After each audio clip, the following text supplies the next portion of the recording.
તો કેમ છો મિત્રો?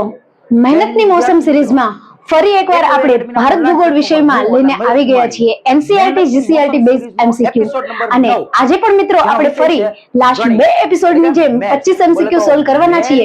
તો થઈ જાઓ મારી સાથે શરૂ. મિત્રો આજના આ સિરીઝની અંદર આપણે આબોહવા અને જંગલો વિશે વાત કરવાના છીએ. તો શરૂ કરીએ પહેલા એમસીક્યુ થી. આજનો આપણો પહેલો એમસીક્યુ છે, વિશ્વનો સૌથી વધુ વાર્ષિક વરસાદ ક્યાં પડે છે? તો મિત્રો વિશ્વનો સૌથી વધુ વાર્ષિક વરસાદ એ આપણા ભારતની અંદર મેઘાલયમાં આવેલા ચેરાપુંજીની અંદર પડે છે અને ચેરાપુંજીમાં સરેરાશ 1200 સેન્ટીમીટર જેટલો વરસાદ પડે છે. અને ખાસ વાત તો એ કે ભારતની અંદર જ સૌથી ઓછો વાર્ષિક વરસાદ એટલે કે રાજસ્થાનની અંદર શ્રી ગંગાનગરમાં છે એ સૌથી ઓછો વરસાદ પડે છે, જ્યાં માત્ર ને માત્ર સરેરાશ વર્ષની અંદર એટલે કે એક વર્ષમાં માત્ર 10 થી 12 સેન્ટીમીટર જેટલો વરસાદ પડે છે. તો આપણને અહીં સૌથી વધુ વાર્ષિક વરસાદ વિશે પૂછવામાં આવેલું છે. તો આપણો જે કરેક્ટ આન્સર છે એ કયો છે? Option A Cherrapunji. બીજો એમસીક્યુ જોઈએ. પૃથ્વીના પરિભ્રમણને લીધે ઉત્પન્ન થતું આભાસી બળ એ કયા નામે ઓળખાય છે? તો આ પરિભ્રમણ કક્ષાને ધ્યાનમાં લઈને જે આભાસી બળ છે એ કોરોઓલિસ બળ તરીકે ઓળખાય છે. અને આ કોરોઓલિસ બળ છે એ જીજી કોરોઓલિસ. ચાલો આના છેદમાં 2 આવશે, એનો આપણે લસા લઈએ એટલે છૂટી જાય તો ઉપર 3 ના છેદમાં 2 આવી રીતના થાય. ચાલો અહીંયા છે જીજી કોરિઓલિસ નામના વૈજ્ઞાનિકે આ પરિભ્રમણ કક્ષાનો અભ્યાસ કરેલો હતો. આથી જ આ આભાસી બળ છે એ કોરિઓલિસ બળ તરીકે ઓળખાય છે. ત્રીજો એમસીક્યુ જોઈએ. ભૂતકાળમાં દરિયાઈ માર્ગે થતા વેપાર માટે ખાલી જગ્યા પવનનો લાભ લેવામાં આવતો હતો. મિત્રો દરિયાઈ માર્ગે જે વેપાર થતો હતો તે દરિયાઈ માર્ગે વેપાર કરવા માટે એ આપણે વ્યાપારી પવનોનો લાભ લેતા હતા. એટલે જે દરિયાઈ માર્ગે વેપાર થતો હતો એ વેપારના પવનોનો લાભ છે એને આપણે વ્યાપારી પવન તરીકે ઓળખીએ છીએ. ત્યારબાદ ચોથો એમસીક્યુ. જેટ સ્ટ્રીમના અનુસંધાને નીચેના વિધાનોમાંથી સાચું કે સાચા વિધાન જણાવો. તો એના માટે પહેલા આપણે આપણા વિધાનો જોઈ લઈએ. પહેલું વિધાન છે, 8 થી 15 કિલોમીટરની ઊંચાઈના વાતાવરણમાં સર્પાકાર પટ્ટામાં જે વેગીલા પવનો છે એને જેટ સ્ટ્રીમ પવનો કહેવાય છે. બીજું વિધાન છે કે આ પવનોની આશરે ઝડપ એ 150 કિલોમીટર પ્રતિ કલાક છે.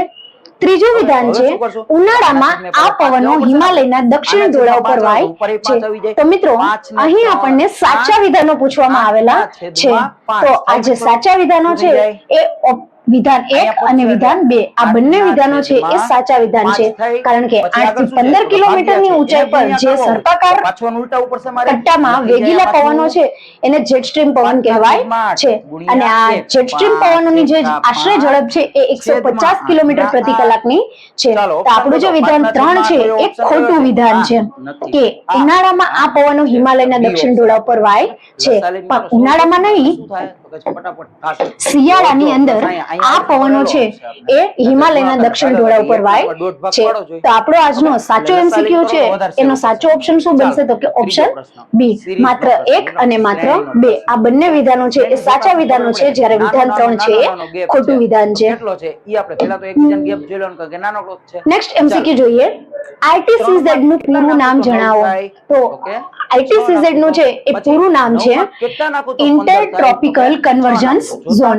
તો આ જે એમસીક્યુ છે એનો સાચો આન્સર શું આવશે? ઓપ્શન સી, ઇન્ટરટ્રોપિકલ કન્વર્જન્સ ઝોન, જે આઈટીસીઝેડ નું પૂરું નામ છે.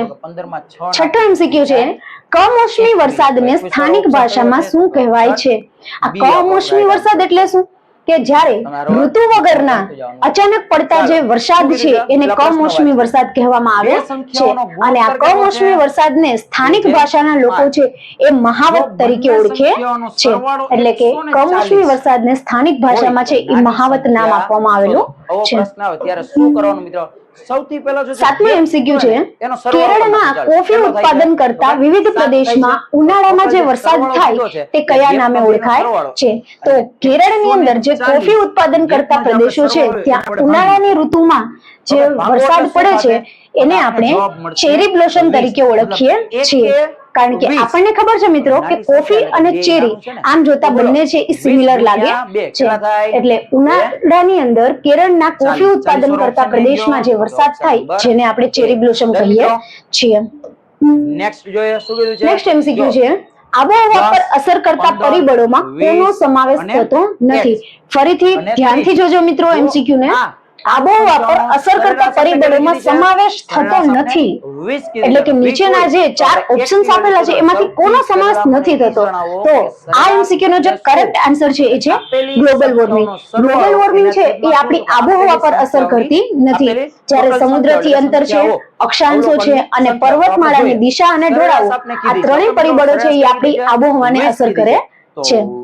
સાદી રીતે આપણે સોલ્વ કરીએ તો 20 બરાબર. નેક્સ્ટ એમસીક્યુ જોઈએ મિત્રો. 10 માં 15 ના જોડકા જોડવાના છે આપણે અહીંયા આપણને પાર્ટ એ અને પાર્ટ બી બંનેની અંદર ઉષ્ણ રણ પ્રકાર છે. એટલે કે આ જે ઉષ્ણ રણ પ્રકાર છે એ કોની સાથે આવશે? તો પશ્ચિમી રાજસ્થાનની અંદર આવેલા મરુસ્થળમાં છે એ આ ઉષ્ણ રણ આવેલું છે. ત્યારબાદ છે એ સ્ટેપી પ્રકાર આપેલો છે.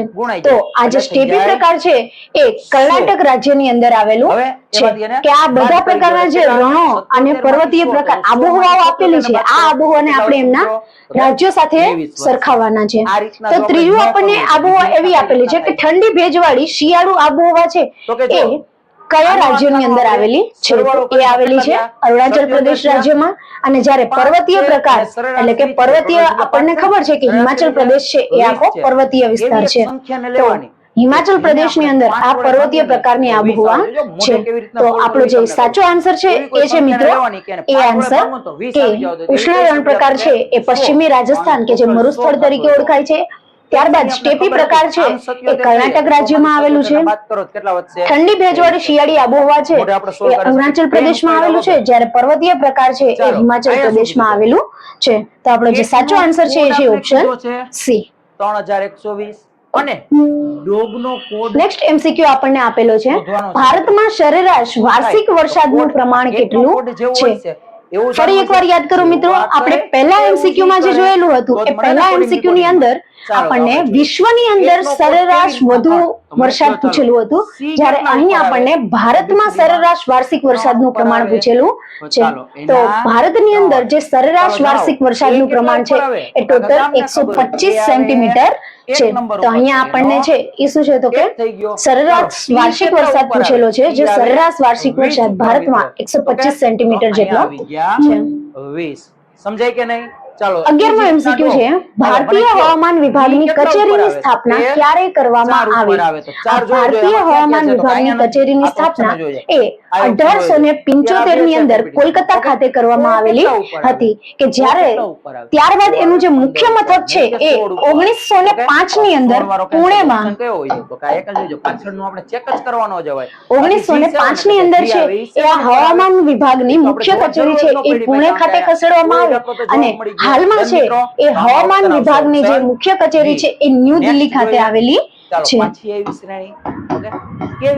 તો આ વસ્તુને પણ ખાસ ધ્યાનમાં લેજો મિત્રો, કારણ કે આમાંથી પણ તમને છે એ નવા એમસીક્યુ પૂછાઈ શકે છે કે ભારતીય હવામાન ખાતાની જે મુખ્ય કચેરી છે એ પુણે ખાતે કયા વર્ષની અંદર એ સ્થાપિત કરવામાં આવી, અથવા તો હાલમાં ભારતીય હવામાન વિભાગની જે કચેરી છે એ કયા સ્થાને આવેલી છે. તો એનો આન્સર આવશે ન્યૂ દિલ્હી આવશે.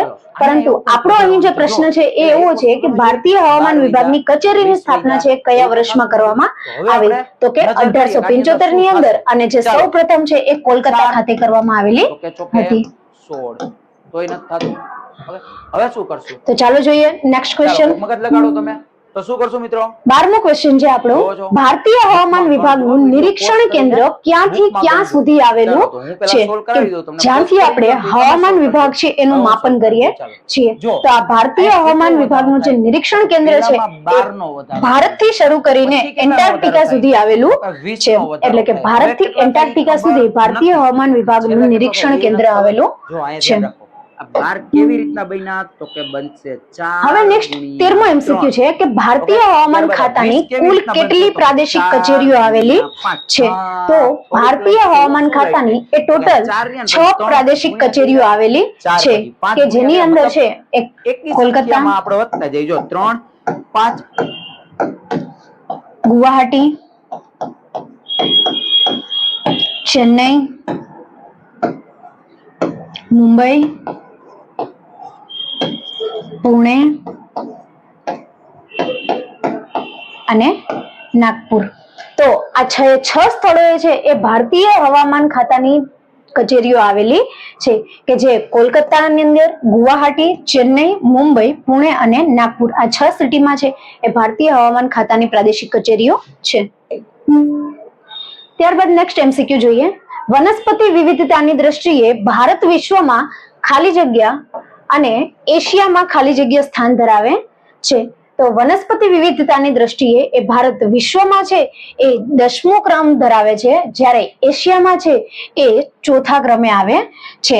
એટલે આપણે ખાસ ધ્યાનમાં લેશું મિત્રો કે જ્યારે આપણને માત્ર વનસ્પતિ વિવિધતાની વાત કરેલી હોય અને વિશ્વમાં સ્થાન પૂછેલું હોય ત્યારે માત્ર છે એ 10 આવશે, અને જ્યારે એશિયાની અંદર વનસ્પતિ વિવિધતાની દ્રષ્ટિએ ભારતનું સ્થાન પૂછેલું હોય ત્યારે એ 4થા ક્રમે આવશે. તો અહીં જે આપણો સાચો આન્સર છે એ શું હશે? Option B. જંગલો અને તેમાં ઉગતા વૃક્ષોના સંદર્ભમાં આપણે સાચી જોડ બનાવવાની છે. તો ફરી એકવાર મિત્રો આપણે જોડકા જોડવાના છીએ તો જોડી દઈએ.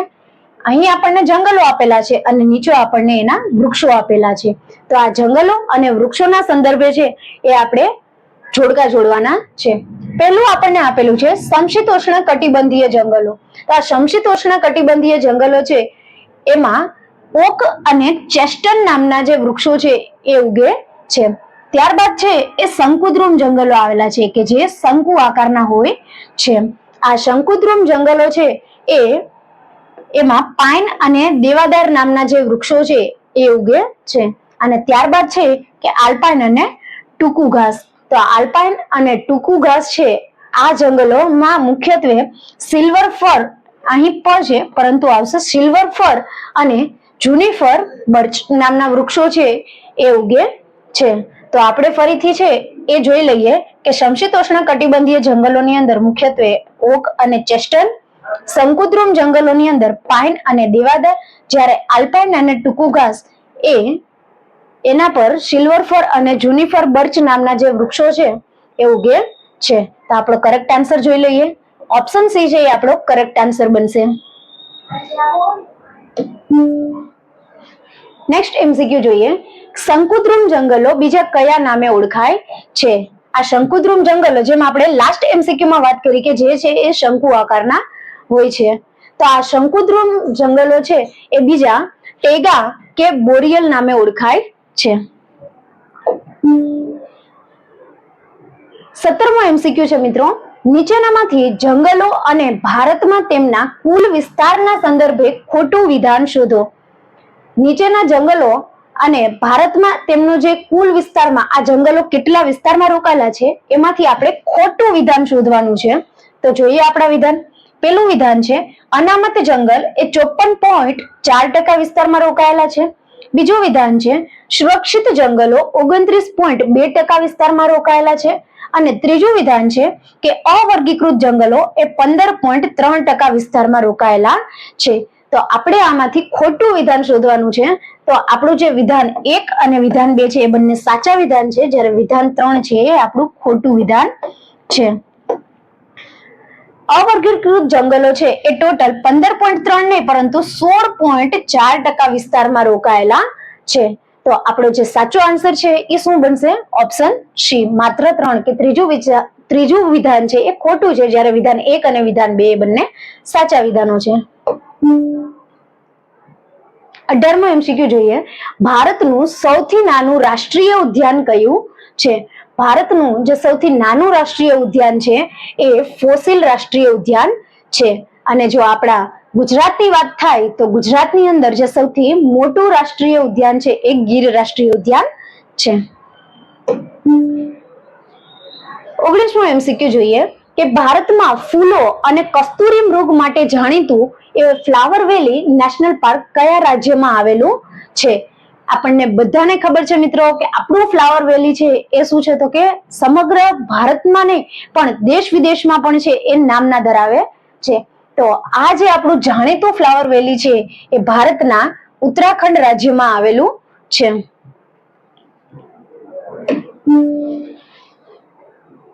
20મો MCQ છે કે ભારતમાં JFM એટલે કે જોઈન્ટ ફોરેસ્ટ મેનેજમેન્ટ એ લાગુ કરનાર પ્રથમ રાજ્ય કયું છે? તો આ JFM એટલે કે જોઈન્ટ ફોરેસ્ટ મેનેજમેન્ટ સંસ્થા છે એ જંગલોના પુનઃસ્થાપન માટેનું કામ કરે છે. JFM સંસ્થા છે એ જંગલોના